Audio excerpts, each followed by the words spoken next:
नमस्कार, मैं हूं आपके साथ पूर्वी राय और आप देख रहे हैं खबर का सच न्यूज। चर्चित श्रद्धा मर्डर केस की गुत्थी अभी सुलझी भी नहीं कि दिल्ली से एक और हत्या की दिल दहला देने वाली वारदात सामने आई है। इस हत्याकांड की स्टोरी भी कमोबेश श्रद्धा मर्डर केस की तरह है। मामला पांडव नगर का है, जहां एक युवक की हत्या कर उसके शव को टुकड़ों में काट कर फ्रिज में रखा गया था। शव के टुकड़ों को रोज पूर्वी दिल्ली के अलग अलग ठिकानों पर फेंका जाता था। दिल्ली के पांडव नगर मर्डर केस में पुलिस ने बड़ा खुलासा किया है। दिल्ली पुलिस के मुताबिक मृतक अजन दास की हत्या उसी की पत्नी और बेटे ने मिलकर की थी। हत्या के बाद शव के 22 टुकड़े कर फ्रिज में रखे गए। रात के समय मां और बेटे दोनों टुकड़े फेंकने के लिए बाहर निकलते करते थे। मोहल्ले में लगे सीसीटीवी कैमरे में उनका मूवमेंट कैद हो गया था, जिसकी फुटेज सोमवार को सोशल मीडिया वायरल हो रही थी। हत्या को जून माह में ही अंजाम दे दिया गया था। पुलिस ने आरोपी मां पूनम और बेटा दीपक को गिरफ्तार करने के साथ ही कई खुलासे किए हैं। ऑफिसर्स हैं, डीसीपी साहब जो है, एडिशनल सीपी साहब, ये बात हुई थी कि कहीं वो टुकड़े जो वहाँ नहीं मिल रहे वो यहाँ हो सकते हैं। उस समय यही हुआ था कि ऐसा लगता है कि डॉक्टर ने उस समय कहा था कि मेल है, तो इसलिए ये रूल आउट भी हुआ था। फिर डीएनए का भी रिजल्ट का इंतजार किया जा रहा था। इस वजह से इसके ऊपर फोकस नहीं किया गया था, क्योंकि डॉक्टर का ये कहना था कि मेल बॉडी, ये वजह है। इस केस में बहुत मेहनत हुई है और जो बहुत सारी टीमें इसमें पहले लगी हुई थी, उनको कोई सुराग नहीं मिल पाया था। और एक हमारे कमिश्नर ऑफ पुलिस जो श्री संजय अरोड़ा जी हैं, उनका आदेश भी था कि जो केसेस डिस्ट्रिक्ट में सॉल्व नहीं हो पा रहे हैं, ये जो, क्योंकि हमारा जो हीनस क्राइम का जो सॉल्व परसेंटेज है दिल्ली पुलिस का, वो 95% से ऊपर है, जो कि बहुत ही काबिल तारीफ है। जो इक्का दुक्का केसेस जो ऐसे बचे हुए हैं, उन पे हमें क्राइम ब्रांच को स्पेशली फोकस करने के लिए बोला था। इस टीम पे अमित ने बहुत मेहनत की है। इसकी एक और टीम को पहले लगाया गया था, वो भी कामयाब नहीं हो पाई थी। अब फाइनली जो न्यू दिल्ली रेंज की टीम है, उमेश बर्तवाल एसीपी हैं, पुराने दिग्गज हैं स्पेशल सेल के, और इंस्पेक्टर राकेश की टीम है। इन्होंने बहुत मेहनत से इस पे काम किया और सीसीटीवी फुटेज को इन्होंने बार बार देखा कि उसमें इतना तो जरूर आ रहा है रात के अंधेरे में जो है एक। और ये लोग सोच रहे थे कि इसको काफ़ी हमारे पे डोमिनेट करता है, हमारे पैसे भी छीनता है, बहू बेटियों पे भी नज़र है इसकी, तो इससे कैसे पीछा छुड़ाया जाए, क्योंकि हमारी बात मानता नहीं है और पैसे भी छीन लेता है। तो धीरे धीरे इनको ये आइडिया आया कि इसको मार डालना ही ठीक है, और मार डालने के बाद हम भी जेल ना जाए, किसी को पता भी ना चले, क्योंकि इसके आगे पीछे कोई था नहीं। तो इनको लगा कि बिहार वाली फैमिली भी यहाँ पूछने आएगी नहीं, तो कोई मिसिंग रिपोर्ट लॉज नहीं होगी, तो कोई कहीं से कनेक्टिविटी इसकी हो नहीं पाएगी। और जो जो ये स्कल कहते हैं, जो खोपड़ी, उसको इन्होंने लास्ट में इसीलिए किया कि उसकी पूरी जो है पहचान वगैरह मिट जाए, और उसको गड्ढे में डाला है ताकि वो कभी भी शिनाख्त ना हो पाए। तो इन्होंने अपनी तरफ से पूरे प्रिकॉशन। ये एक बड़ा ही ब्लाइंड मर्डर केस था पीएस पांडव नगर का, जिसको सॉल्व किया है।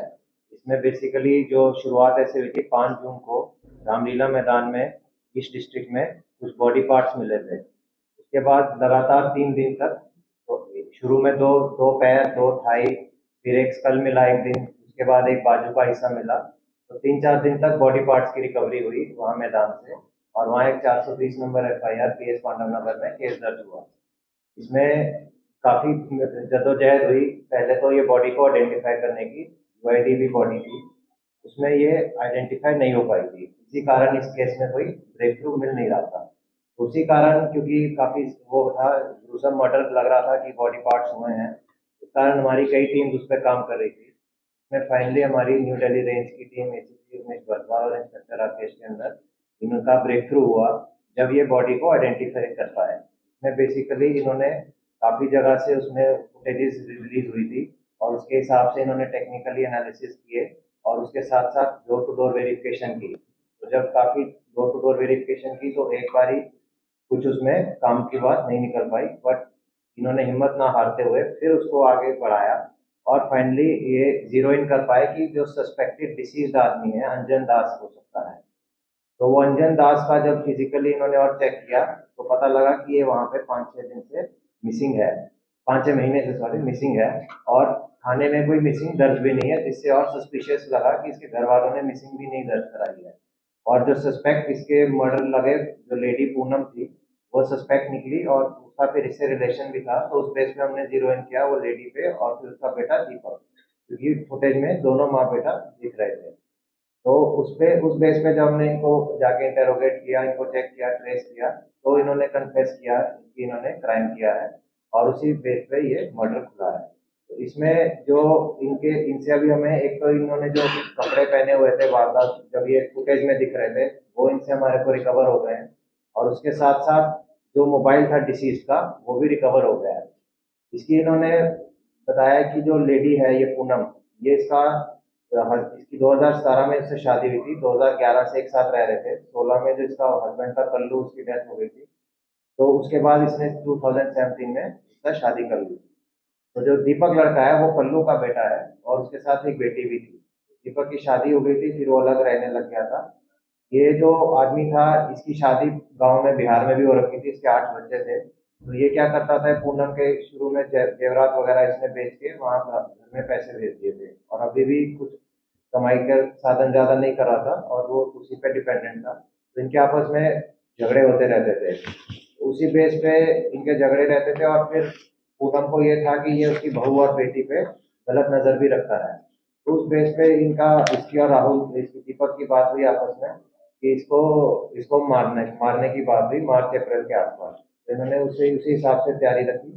तो 30 मई को इसको पूनम के घर में इन्होंने इनको शराब पिलाई, उसमें नींद की दवाई डाल दी थी। थोड़ा जब वो बिजी हुआ उसके बाद उसने गला काट दिया और बाद में बॉडी छोड़ दी पूरा दिन घर में। अगले दिन जब उसका पूरा ब्लड ड्रेन आउट हो गया फिर उसके टुकड़े किए इन्होंने। अभी तक जो लग रहा है करीबन 10 टुकड़े किए हैं, उसके बाकी तफ्तीश के दौरान और पता लगेगा। तो फिर इन्होंने 2 दिन 31 और 1 जून के आसपास में वो सब अलग अलग जगह डिस्पोज कर दिया। तमाम महत्वपूर्ण खबरों के लिए देखते रहिए खबर का सच न्यूज़।